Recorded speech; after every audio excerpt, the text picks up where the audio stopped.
and then I got hit in the leg, and it was serious enough that it got me shipped back home. I think I probably got parts because I was tall. James Arness seemed like the perfect American hero on Gunsmoke for 20 years.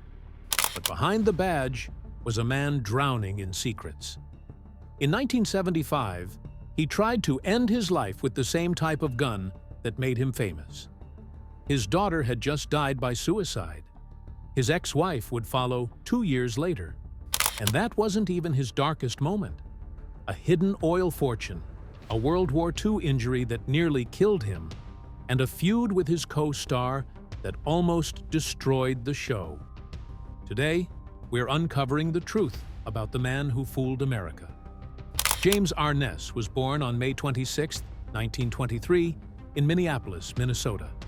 His father, Rolf Cirkler Arness, was a businessman, and his mother, Ruth Dusler, worked as a journalist. Their family came from Norwegian and German roots. The Arness home was filled with the sounds of Norwegian spoken by the elders, and the smell of traditional foods often filled the air. The Great Depression hit them hard. Rolf's business struggled, so Ruth's income from journalism helped keep them afloat. James grew up with a strong sense of duty and toughness. These early experiences and his heritage shaped him into the man who would one day play Marshal Matt Dillon for 20 years on Gunsmoke. James's grandfather, Peter Arness, came to America from Norway in 1887. Like many immigrants, he changed the family name from Arness to Arness to fit in better. That small change started a pattern of reinvention that would echo through the family. Years later, James's younger brother Peter would go even further. When he entered show business, he chose the name Peter Graves, trying to step out from under the family shadow and make a name of his own. Both brothers found success, but in very different ways. As a boy, James never dreamed of becoming an actor. He didn't like being on stage and only acted in school plays when teachers pushed him to. What he really wanted was to go to sea.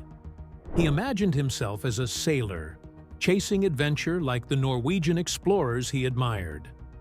That dream ended when the Navy rejected him for being too tall.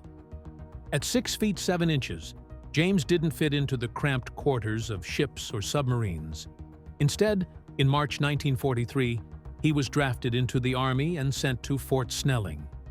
His height, which had once been the source of endless teasing, classmates often asked him, "How's the weather up there?" Now became something the Army saw as useful. James's war experience was brutal. On January 22, 1944, during the Anzio landing in Italy, his height put him at the front of danger. He was ordered to be the first man off the landing craft, so he could wade into the water and check how deep it was. The Army figured if the water only reached his waist, the shorter men behind him would be safe. That day, 36,000 men landed, and the fighting was fierce. Just 10 days later, James's luck ran out. During a night patrol in a vineyard, German machine gun fire tore through his right leg. Somehow, he managed to leap over a row of vines, even as a grenade exploded nearby and threw him to the ground. He lay there for hours before help arrived. The injuries shattered his leg, leaving him with a limp and chronic pain for the rest of his life. Despite the pain, James didn't talk much about his wounds. He was awarded the Bronze Star for heroism, the Purple Heart for his injuries, and several other medals, including the American Campaign Medal, the World War II Victory Medal, and the Combat Infantryman Badge. Yet he carried the weight of those honors quietly. The Army didn't even give him some of his medals until 2000. He lived with the pain, even when it made working hard. But on screen, he never let it show. He became the image of the tough Western hero, even as every step reminded him of the cost of that image. In 1945, James Arness came home from World War II with his life hanging by a thread. He had served as a rifleman in the U.S. Army and was badly wounded at Anzio, Italy. Doctors rushed him to a hospital in Clinton, Iowa. For months, he endured agonizing treatment. Each day was a battle. During this time, his younger brother, Peter Graves, paid him a visit. Peter would later become famous in his own right. But that day, he simply wanted to help his brother find a new purpose. He suggested something James had never considered. He told him to try radio training at the University of Minnesota. Peter believed James's deep voice would be perfect for radio work. At first, James didn't think much of it. His only goal was to recover and live a normal life again. But the idea stayed in his mind. Soon, he enrolled in the university's respected radio program. That step, born from tragedy, would set him on the path to becoming a television legend. After finishing his radio training, James found work as a radio announcer in Minneapolis. His voice was rich and steady. People recognized it on the air. But in 1946, fate knocked again. A childhood friend invited him to Hollywood. The friend promised he could make extra money working as a film extra. James had no dreams of becoming an actor. He thought of himself as a radio man. But the chance for a fresh adventure was too tempting to resist. He left for California with a suitcase and curiosity. In Hollywood, he worked as an extra for $25 a day. He blended into crowd scenes. He stood in the background. The work was hard, and the future was unclear. Still, he started to learn how the movie world worked. What began as a way to earn a living turned into the first step toward a lasting career on screen. Wanting to improve his skills, James enrolled at the Bliss Hayden Theater School in Beverly Hills. Harry Hayden, a respected actor and teacher, became his mentor. James worked hard, but he still didn't see himself as a future star. One night, while performing in a student play, something unexpected happened. In the audience sat talent agent Leon Lance. He noticed James right away. At 6 feet 7 inches, James stood out. But it wasn't just his height. His stage presence was powerful. After the show, Leon approached James and offered to represent him. That meeting changed everything. Thanks to Leon, James started getting auditions and small parts. One role led to another. And soon, he found himself heading toward the role that would define his career: Marshal Matt Dillon on Gunsmoke. In 1947, James landed his first big movie role. He played a Swedish farmhand in The Farmer's Daughter, alongside Loretta Young. At that time, he still went by his birth name, James Arness. The director, H.C. Potter, suggested a small change. He told James to drop the U from his last name. It would make the name simpler for people to remember. And so, James Arness became James Arness. That film became a hit. Loretta Young even won an Oscar for Best Actress. James's part was small, but people noticed him. That little change in his name became part of his identity as a star. One more thing about James might surprise you. He was naturally blonde, but in those days, Hollywood believed dark hair made a man look stronger and more heroic. So, James had to dye his hair dark to get leading man roles. It was a small price to pay. And with that change, he stepped fully into the image of the classic American hero. James Arness's life changed in 1952 when he joined John Wayne's production company. The company was called Bat-Jack, though many spelled it Bat-Jack. It was one of the biggest names in Hollywood for westerns and action movies. Between 1952 and 1955, Arness acted in 4 major films with Wayne. These were Big Jim McClane in 1952, Hondo and Island in the Sky in 1953, and The Sea Chase in 1955. Arness, who stood 6 feet 7 inches tall, appeared as a strong, dependable figure. Audiences loved him. Wayne saw that Arness wasn't just tall and tough. He could act with subtlety too.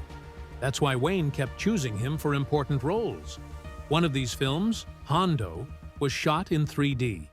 It made more than $4 million at the box office, back when a ticket cost only about 50 cents. These films were huge hits, thanks in part to Warner Brothers, who made sure they were seen all over the country. This chapter of Arness's career put him in the league of movie stars and set the stage for what came next. Wayne wasn't just a boss to Arness. He became a mentor and a friend. Wayne believed Arness had something special that Hollywood had missed. He introduced Arness to top directors and producers. He even helped him learn the business side of acting. Wayne believed in Arness so much that in 1956 he produced Gun the Man Down, just to give him a starring role. But their friendship hit a wall. When Wayne started working on The Alamo, he counted on Arness to join the cast. But Arness said no. By then, Arness was a big name on television, and he didn't want to risk his spot. Wayne felt betrayed. He thought he had helped make Arness a star, only to be left behind. The friendship never fully healed after that.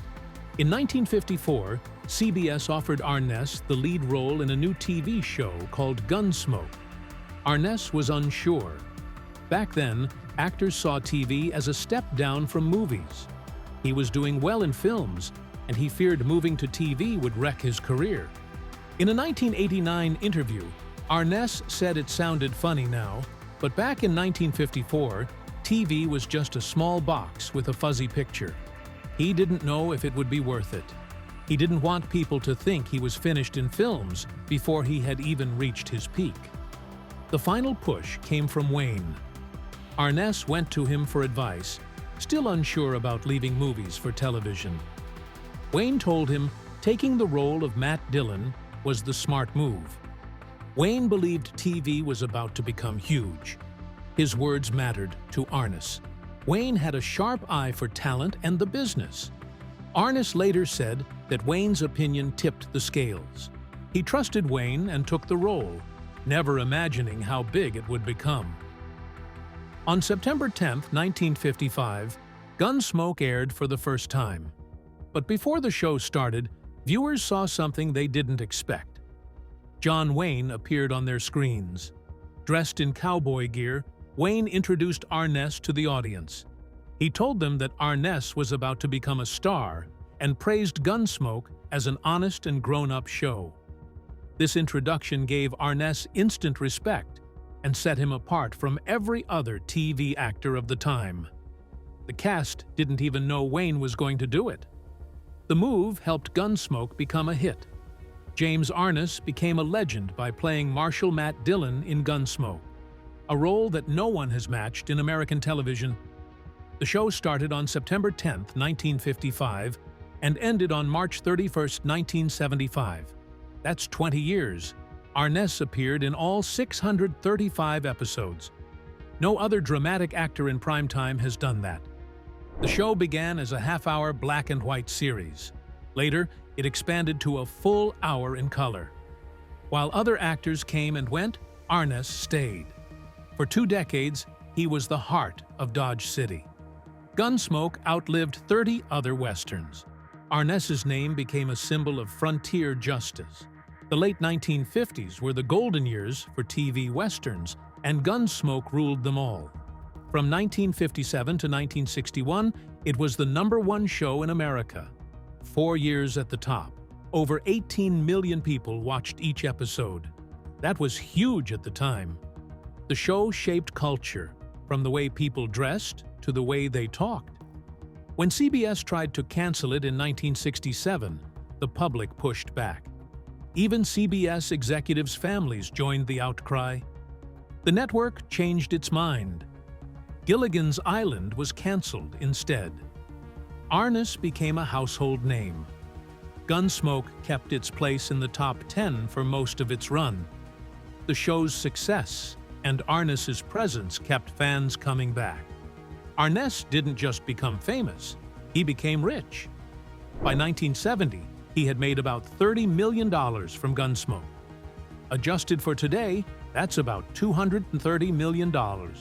and that was before the last 5 years of the series and the TV movies.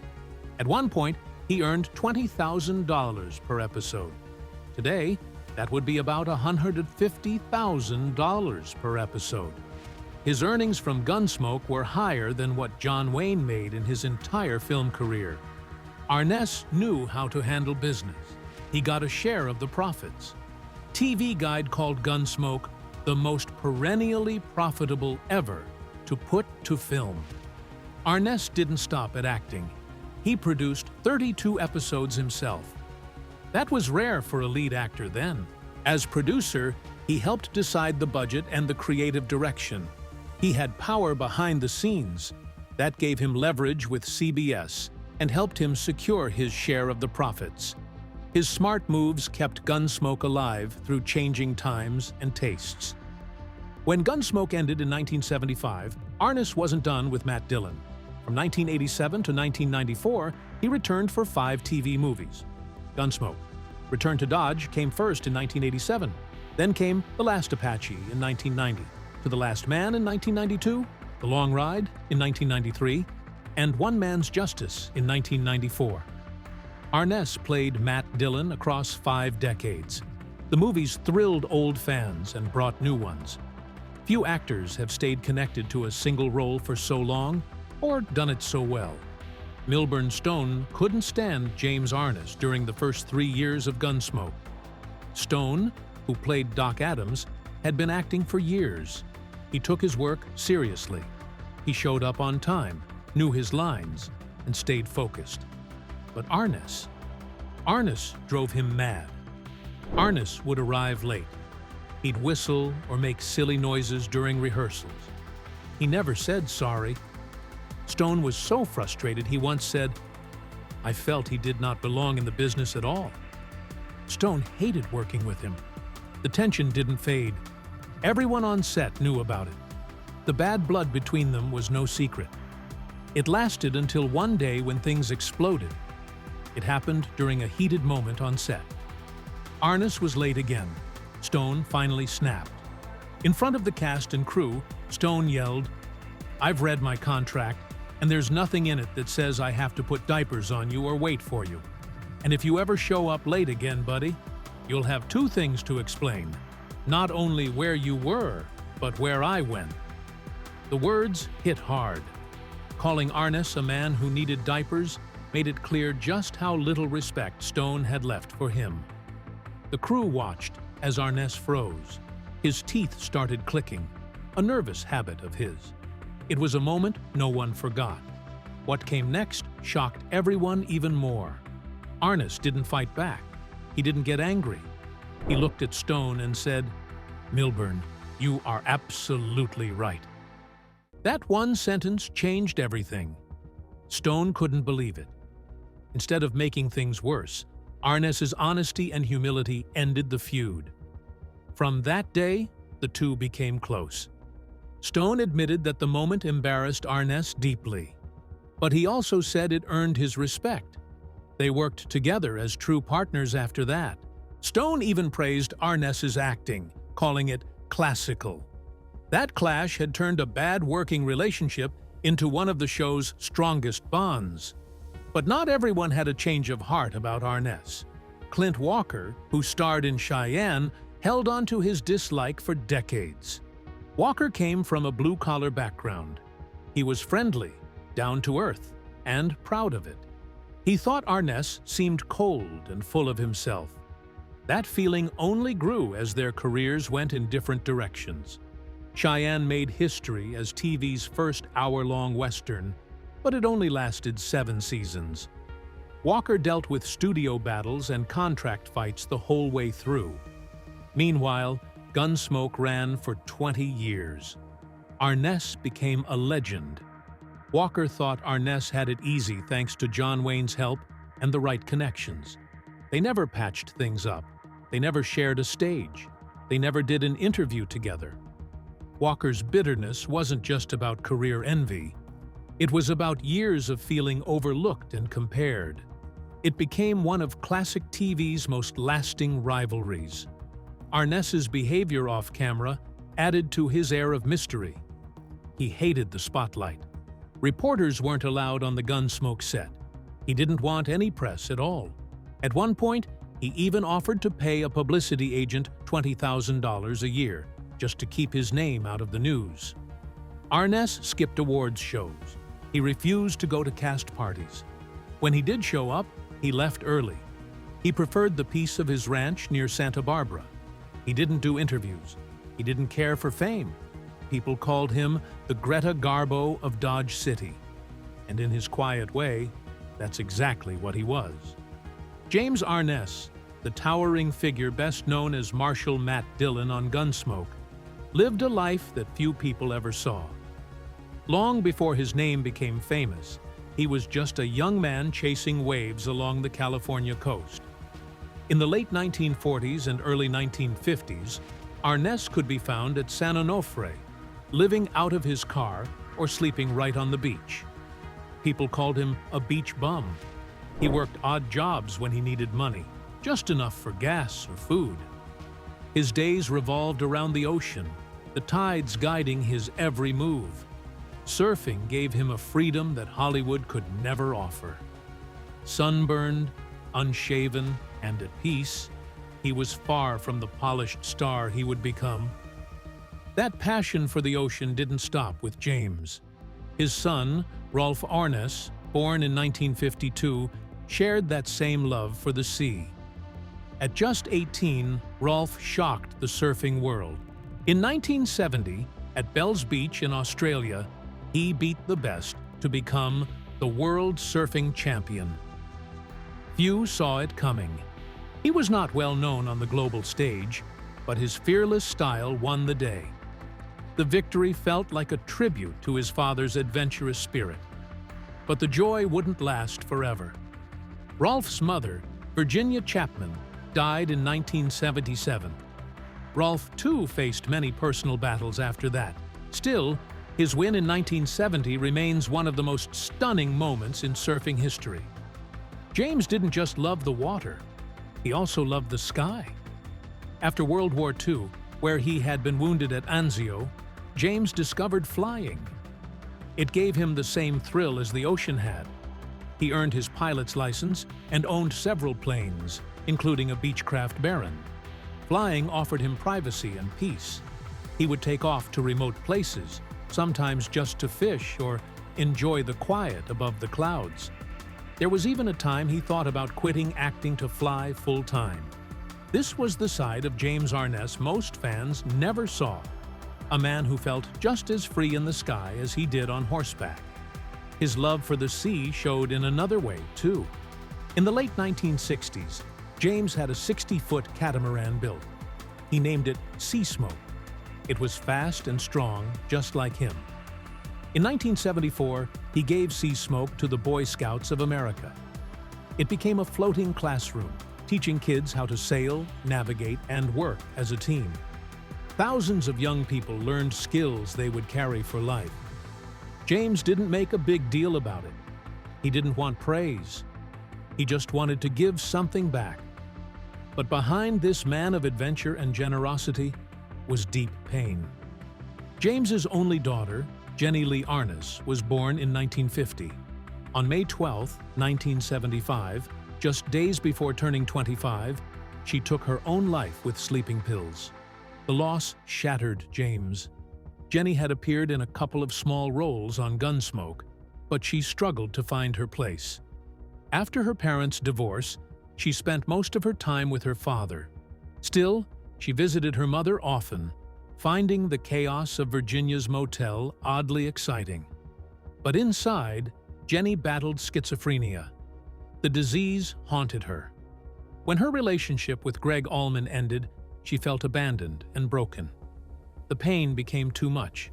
Her overdose wasn't an accident. It was the end of a long, lonely fight. Tragedy struck again in 1977. Virginia Chapman, James's ex-wife, died from an overdose of sleeping pills. The official report said it was accidental. But after Jenny's death, the similarities were hard to ignore. Virginia had once been full of promise. After the divorce, she ran the Oasis Motel. But personal struggles and substance abuse took over. For James, Virginia's death was another heavy blow. 2 deaths, both from overdoses, both leaving scars he couldn't hide. Then came the loss that broke him completely. His adopted son, Craig, born in 1946, was a gifted photographer. He worked with National Geographic for over 10 years and co-founded Westlight, a photo agency that later sold in 1998. But Craig's health always worried the family. He fought chronic anemia and lung problems for years. In 2004, cancer took him at age 58. When James heard the news, he wept like never before. The pain of losing Craig brought back all the sorrow of losing Jenny. Friends said James became more withdrawn after that. The man who had once faced down war and Hollywood pressures now faced something he could not conquer: grief. He spent his final years in quiet, away from the public eye. The summer of 1975 was the darkest time in James Arness's life. On May 12th, his 24-year-old daughter Jenny died by suicide. Just 2 months later, on July 12th, Arness tried to end his own life. He was at his home in Brentwood, Los Angeles, when he picked up a gun, the same kind that made him famous as Marshal Matt Dillon on Gunsmoke, and tried to pull the trigger on his pain. The world had always seen him as strong and unbreakable, but that day, the grief was too heavy. No one knew about the attempt for decades. He kept it hidden, like a private wound no one could see. Arness's sorrow wasn't just about losing Jenny. He felt crushed by guilt, believing he hadn't done enough to help her. His body was also failing him. Ever since he was shot in the leg during World War II at Anzio in 1944, he had lived with pain that never went away. Simple things like standing or walking could hurt deeply. Then came money troubles. After Gunsmoke ended in 1975, so did his steady paycheck. He felt lost, without purpose, and without hope. Grief, pain, and worry all came crashing down at once. He thought the only way out was to end it all. But Arness survived. He never spoke of that terrible night, and the truth stayed hidden for years. It wasn't until after he died that people learned what he had been through. He left behind notes that spoke of his heartbreak over Jenny and the battle he fought inside himself every day. He kept up his strong image, but inside, he was hurting. Even those close to him didn't fully know the depth of his pain. The world saw a hero. He felt broken. After that night, Arness changed. The emotional scars stayed with him. He became more private, pulling away from the spotlight. Though he found some peace in his later years and remarried, the sadness of losing Jenny and the memory of his own attempt never left him. His life became a reminder that even the strongest people can be fighting silent battles. But there was another side to Arness that few knew. In 1968, at the height of his fame, he gave away his 1,400-acre ranch in Sami Valley. The land was worth $2 million at the time. He handed it, with all its buildings and animals, to the Brandeis Bardin Institute. He wasn't asked. He just saw how happy the children were at the camp next door and decided to give them a gift that would last. Today, that land is still helping young people learn and grow. His donation made the Institute the largest Jewish endowment of land outside Israel. And Arness wasn't even Jewish. He simply wanted to help. There were secrets in his fortune too. When he died in 2011, his family found out that Arness had been a silent partner in oil businesses since the 1950s. An oil tycoon had quietly made him a partner as a kind gesture. The earnings, worth tens of millions, built up for decades without Arness knowing. It shocked everyone. Maybe he had helped with advice. Maybe it was pure luck. Either way, it showed there was more to him than people guessed. Arness was also known for loyalty. For 25 years, Ben Bates was his stuntman. Every year, Arness made sure Bates got a raise.